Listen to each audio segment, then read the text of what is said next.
Amazon is back at it again in 2017 with a new batch of Amazon Prime exclusive phones with basically ads on your lock screen. Last year we had the R1 HD and the Moto G4, and I had really good things to say about both phones. They were a really affordable price with a slight compromise of having those ads on your lock screen. This year they're back at it again with the G5, but they dropped Blue as a OEM and instead took Alcatel as a partner. So Alcatel has a new phone. This is basically a replacement for the R1 HD. Is it an upgrade over the R1 HD? Is it about the same? Does it offer the same build that the R1 HD gave us? Well, we're going to unbox this right now, and then we're going to review it later on. We're also going to give this away after the review of this phone in a few weeks or a month or so. So definitely stay to the end for more information about that. Let's open this thing up. All right, the Alcatel A30 comes in this very simple box. It's a very low budget box, which matches the price point. I mean, it's only $69. It's pretty, really, really cheap. There's some specs on there. We'll talk about it once we open it, as always. Very simple packaging. I couldn't find any Amazon labeling on here, so I don't know how they distinguish this between the regular phone and the ones with the ads, but I'm sure the software version will say that once we pop this open and turn it on. But let's cut this little security tab here and pop this baby open. So I am actually a pretty big fan of Alcatel.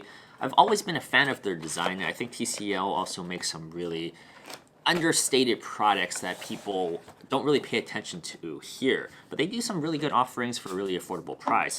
And so this is how it looks like. Let's pull the tab up.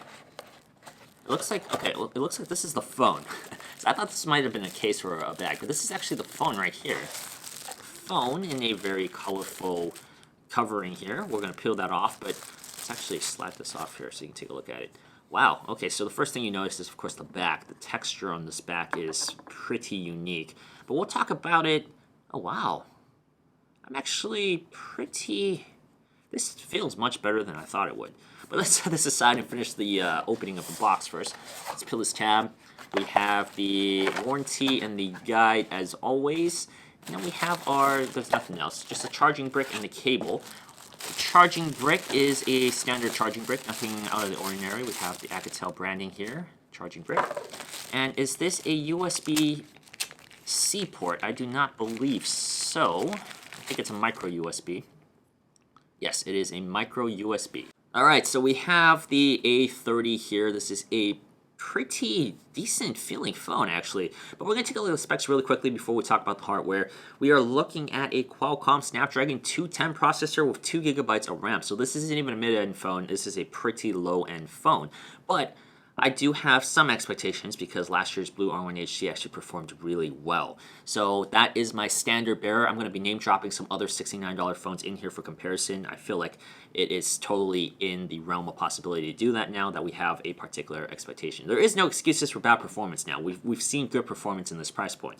So we talked about the Qualcomm Snapdragon processor with 2 gigabytes of RAM. Has a Adreno 304. Pretty low-end stuff here, but that's to be expected. And then we got 16 gigabytes of storage and an micro SD card slot of up to 32 gigabytes. So very minimal stuff here, but I'm expecting a pretty good feeling phone. And if anything, anything close to what I got with the R1 HD last year, I'll be very happy. So we're gonna take a look at that once we power it on. And this also has 4G LTE. So unlike the Blue Vivo 5 Mini, which is the same price that we unboxed just last week, that did not have 4G LTE. So global SIM phones, you can get LTE on this phone. And this also has a 8 megapixel back camera. We're going to take a look at that. And also a 5 megapixel front camera. So going over the hardware, this is a plastic phone with this textured back. And this textured back gives you really, like, I can see the fingerprints right now already, but it's actually really grippy. I actually like this a lot. Same thing with the R1 HD. Ooh, same thing with the R1 HD. I say that right. I said there's good grip and I just dropped it. But same thing with R1 HD. I really like the textured back that they had. It's soft plastic back. This one has a lot of texture to it, and it looked really ugly in the photos when I first saw it. But actually seeing this in person, I kind of like this look here. Like, this gives it some characteristics. We have the Alcatel branding here. It's a headphone jack at the top. Nothing on this side here. And then on the very bottom, we have a off-center micro USB charging port. I'm not sure why it's off-centered. There's nothing else on the bottom, but it's off-centered here. And then we have the power button and volume rockers right on the side. And we got our headpiece, front camera, and of course the back camera. And no physical buttons. This is the speaker. Very nice, simplistic design. It actually feels pretty good in your hand. Actually feels really good in your hand. Very solid. Let's boot it up. Alright, so I have everything set up and ready to go. But before we take a look at that, I forgot to mention the removable back. So you see this little corner right here. You can actually peel this here. It's a little stiff in the beginning, but you can peel it off to review the battery. So we have a pretty small battery here, a 2460 milliamp soldered in battery. It's not removable. But we also have the micro SD card slot and also the SIM card holder. So it's a single SIM right here. It's not a dual SIM phone, but we do have at least the slots here on the back that you can use in the removable body. So you just basically snap it back on. It's a pretty solid phone. The casing is very solid. So looking at the phone right now, the first thing you can see is, of course, the screen. And the screen is actually pretty good. The viewing angles are pretty nice for a $69 phone. It's actually much light years better than what I saw just last week with the Blue Vivo 5 Mini, which again was the same exact price. So as you can see right here, this is the lock screen with the Amazon ads. Nothing that we haven't seen yet. This is exactly the same as what I remembered from last year's phones that had it. Let me quickly unlock the phone here. And we have the screen. So this is the home screen here, and we have a very stock Android feeling. But of course, we have some Amazon preloaded apps because once again, this is the Amazon Edition phone, and you can hear it right now. I have this click on. It's the default setting, so that's probably the first thing I'm going to turn off after I start reviewing the phone. So let's pull the settings bar down, the quick settings, and as you can see, the quick settings is very stock Android. The whole one pull for your notifications, second pull down for the quick settings here. We have all our quick settings that we need. You can customize it yourself with the edit button. Very stock Android, which is a very big plus for me. If you like stock Android feeling phones, this one gives you a lot of that. As you can see, even the settings menu is very stock-like, and that thing is a little annoying though. That beep beep beep. I will turn that off though. Let's see if there's any updates right now. So usually when you pull out your phone, you want to check if there's an update. We're going to take a look at it. This phone just came out today, so I got it today, April 17th.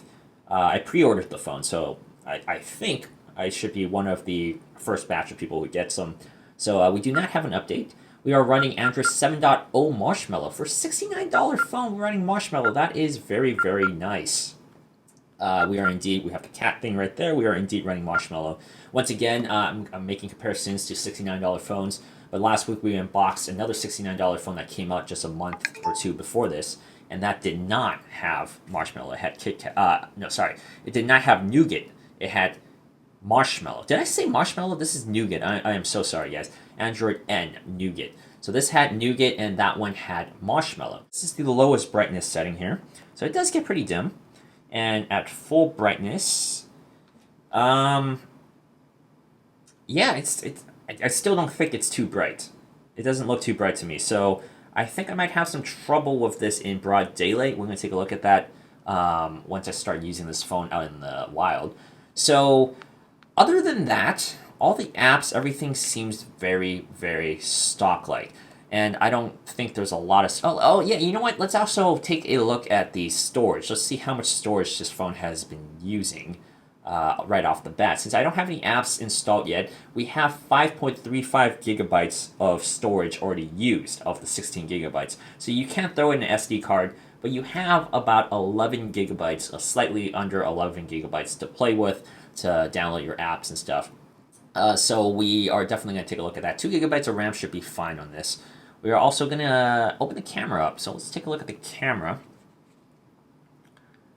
Permissions needed, of course. All these new setup features. I keep forgetting that there's a lot of things now that you need to set up on a phone. So let's take a look at the camera. We're going to actually put this box here and snap a couple photos.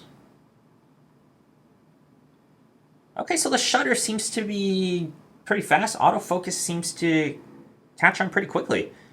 Let's take a look at the photo. View full screen. Ooh, it's a little blurry, so the autofocusing is not the best. This one's much better, so 1 out of 2. This one is pretty good too. Detail is pretty good. It's a little blown out in the back. The exposure, actually this is pretty good. Of course, I have 2 of my lights here in the studio, so you know, the lighting is optimal here, but I'm not expecting much from low light performance, but the Blue i1 HD, the camera was actually pretty decent, so I'm not too disappointed on that. We do have, let's see, video quality. What's the highest we can shoot? Looks like 720p is the highest we can shoot there. And then here are the settings. We have, it drops down to 5 megapixels for 16:9, so let's actually go with that here. And we can also change our media storage to the SD card. We have HDR, very simple stuff. Nothing, oh, let's do video. Video, we have the video feature here. Looks like a very simple interface. I actually like the interface. It's very stock-like, very simple. We have time-lapse. We have instant collage. So these are some little features that you might like. And for $69, just having more than just photo and video capabilities, that's pretty nice. Let's actually flip the camera backwards to do a selfie. So let's take a selfie really quickly. I'm going to just pose really quick. And we are looking at a very, very washed out shot. And that's to be expected. I mean, ooh, that's pretty bad. Let's try one more. Let's try one more. I'm going to angle it a little bit outside of the light. So the autofocus is recognizing my face there. The shutter's fast though. I mean, we're not having like a significant slowdown in terms of taking the photos. That's a little better. Yeah, that's a little better. I mean, it has a hard time with exposure with the front-facing camera, but once again, I'm not expecting much from the camera, but that's pretty usable compared to some other phones that are pretty low. But of course, you can see we have, okay, we do have some bloatware here too. We have Facebook and Instagram, and the tools is pretty standard. Next radio, it is uninstallable, so if you don't use that stuff, you can uninstall it. I do not want to uninstall that. I do want to install this, so let's try it. So I uninstalled Instagram, so that is uninstallable. Let's see, can we uninstall the Amazon apps? No, we cannot. Okay, so we can uninstall the other third-party apps, but just not the Amazon apps, which is to be expected. And this is, at first I thought this might have been Amazon Android messages, but it looks like it's Blue's own, Alcatel's own custom default message SMS app. So not a stock Google Messenger app. But the call seems to be very stock-like. Very cool. So yeah, thank you guys for watching. I'm Alex from Sipno Tech. Be sure to subscribe. I'm going to have a review of this after using it for about a month or so. And we're also going to post information very soon about how you can potentially win this phone. And from initial impressions, I think this is a very worthy phone for someone who's looking for a low-end phone. Or maybe for a kid or someone who wants a backup phone. This is a very solid looking phone at the moment. So be sure to subscribe for the full review. We're going to have that pretty soon, and I will see you guys next time. If you like this video, be sure to like, comment, and subscribe. Also, hit the bell button below so that you don't miss a single video in the future. I'll see you guys next time. Bye!